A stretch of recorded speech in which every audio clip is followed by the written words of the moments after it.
si pasamos al eje de mama, el equipo de mamografía, como bien recordarán, también tiene un tubo de rayo que tiene las mismas características que el equipo de rayo para de características pulmonares, pero en este escenario los kilovolts son más bajos porque la mama es una glándula, ¿cierto?, con tejido fibro glandular y por lo tanto la densidad no es tan alta como las estructuras óseas. Lo que me interesa ver aquí es parte blanda. ¿Ya? Tenemos el equipo de rayo, el biombo que va a estar cerca de la cara del paciente, de la paciente, el compresor, la placa de compresión, ¿cierto? Y el receptor, ¿cierto? O el detector donde se va a adquirir la imagen. Entonces, lo que cumple el equipo de mamografía, como se visualiza acá, es que en esta región nosotros vamos a tener un biombo que habitualmente es transparente, que permite la protección de radiación de la paciente y con ayuda mecánica, ¿cierto? Manual, clínica. Aquí es inevitable tener que emplear la palpación clínica para este examen. Habitualmente son mujeres las que toman el examen y en muy pocos centros, lamentablemente, los hombres pueden tomar este estudio y espero que más adelante tanto operadores masculinos como femeninos tengan la oportunidad de tomar la mamografía, ¿ya? Así que también se da con cierta tendencia que TENS femeninas trabajen en mamografía y los TENS masculinos no logren trabajar, pero eso es criterio de cada institución, ¿ya? Bien, y como se visualiza acá, entonces, acá tenemos otro ejemplo ya más real, en donde estamos viendo el posicionamiento de una paciente, en donde, como les comentaba, es inevitable no emplear la palpación para el manejo correcto de la mama y que quede en una proyección idónea, ¿cierto? Como se visualiza en esta imagen, como se visualiza acá abajo, hay unos pedales que está empleando la operadora para poder controlar la subida y la bajada del detector, ¿cierto? Y que ahora va a empezar a regular el sistema de compresión de la mama, como se visualiza en estas imágenes, para mantenerse dentro del rango de interés como se está mostrando. ¿Ya? Este tipo de examen es bastante incómoda para la paciente, sobre todo las pacientes que tienen algunas causas patológicas como mastitis, ¿cierto? O se encuentren con antecedentes oncológicos ya con sintomatología. Es bastante molesto, bastante incómodo, así que las habilidades blandas en este examen son fundamentales. ¿Ya? Vamos a ver que la operadora está tratando de controlar la compresión, ¿cierto? Y la presión que va a recibir la mama. Y vamos a adelantar un poquito el video para verificar las proyecciones. La adquisición que está tomando en este momento la operadora es el plano cráneo-caudal y ahora se va a disponer, va a darle oblicuidad al equipo, ¿cierto? Va a rotar el cabezal, como se visualiza en esa imagen, y va a disponer a la paciente a la segunda proyección que se toma mamografía, que es la mamografía oblicuo lateral, en donde se le solicita a la paciente que con el brazo, ¿cierto?, abrace en la base del receptáculo del detector para poder desproyectar en la imagen el eje axilar y así demostrar el músculo pectoral, que es uno de los criterios imagenológicos para este examen, ¿cierto? Y revisar de una forma lateralizada, aquí está, y desproyectar de una forma lateralizada, como se visualiza en esta imagen, la estructura mamaria, ¿cierto? Y que a través del compresor logremos desproyectar el eje medio lateral de la mama como se visualiza en esta imagen. Comprenderán que no es para nada un examen cómodo, o sea, ya las radiografías son incómodas, imagínense una mamografía. Bien, entonces nosotros, como les comentaba anteriormente, vamos a adquirir dos tipos de imágenes: la imagen cráneo-caudal, que es la que se encuentra a la izquierda de su pantalla, y la imagen oblicuo media lateral, que es la que está a la izquierda de su pantalla. Y como les comentaba,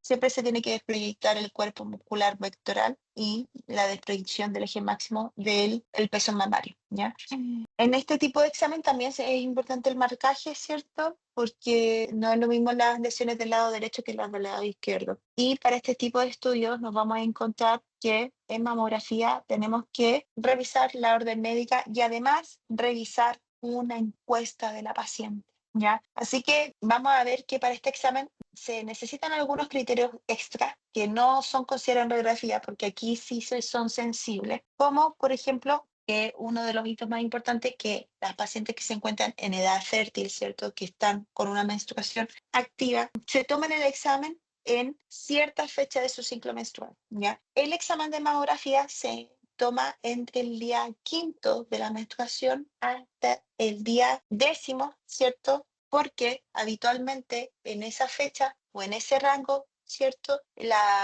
Las curvas hormonales tienden a ser más bajas y eso significa que la glándula mamaria está más desinflamada, ¿ya? Y aquí tenemos una curva de referencia en donde, claro, en el ciclo menstrual, los primeros días de la menstruación, se desprende el endometrio, ¿cierto? Y desde este momento, desde el día cuarto, quinto, ¿cierto? Hasta el día 14, ¿cierto?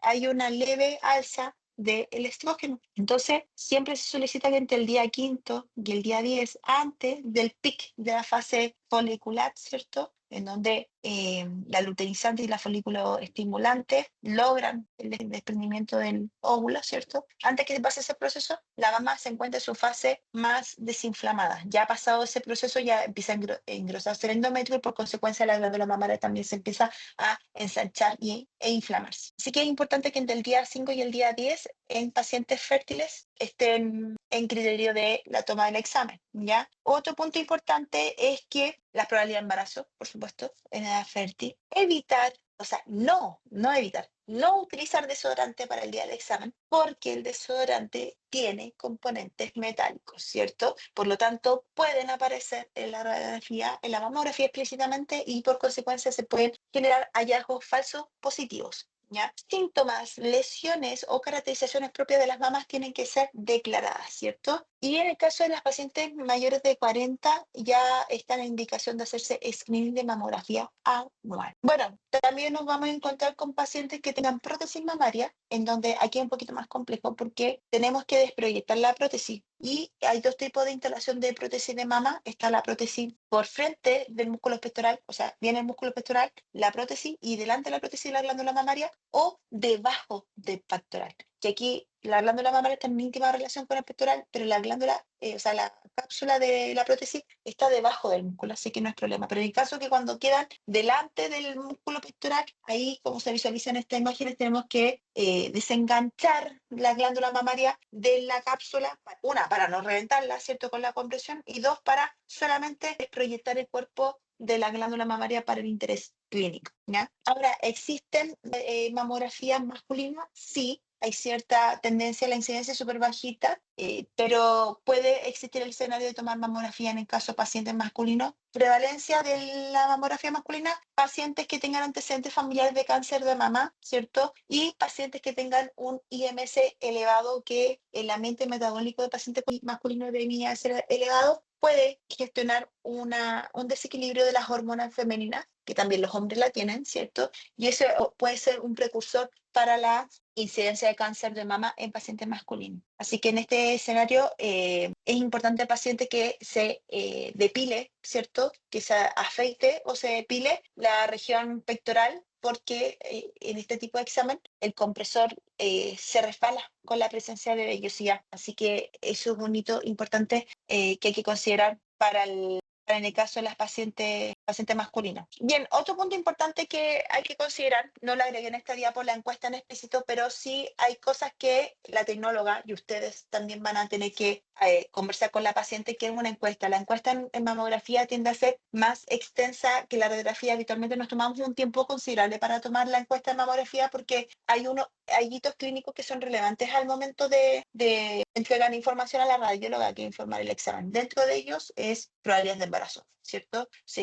¿Cuántos hijos ha tenido? Si es que tiene hijos. ¿Cuántos abortos ha tenido? ¿Cierto? Si está con tratamientos hormonales o si ha tenido suspensión de tratamientos hormonales recientemente, ¿cierto? Si se encuentra en lactancia, en el caso que haya tenido hijos hace poquito tiempo, si tiene antecedentes familiares de cáncer de mama, si ha tenido síntomas clínicos explícitos en la glándula mamaria, si sus ciclos hormonales han sido regulares o irregulares, cuándo fue la menarquia o el inicio de la menstruación, cuándo fue la menopausia en pacientes obviamente longevas, ¿cierto? Pacientes que han tenido cáncer de mama, preguntar la data de diagnóstico, cuándo fue diagnosticado el cáncer, si ha tenido tratamiento quirúrgico o no quirúrgico, y de no quirúrgico los tratamientos de radiación, ¿cierto? Sobre todo de radioterapia, ¿cierto? Y quimioterapia, se ha tenido controles anteriores, porque es importante que además la paciente traiga sus exámenes anteriores. Bien,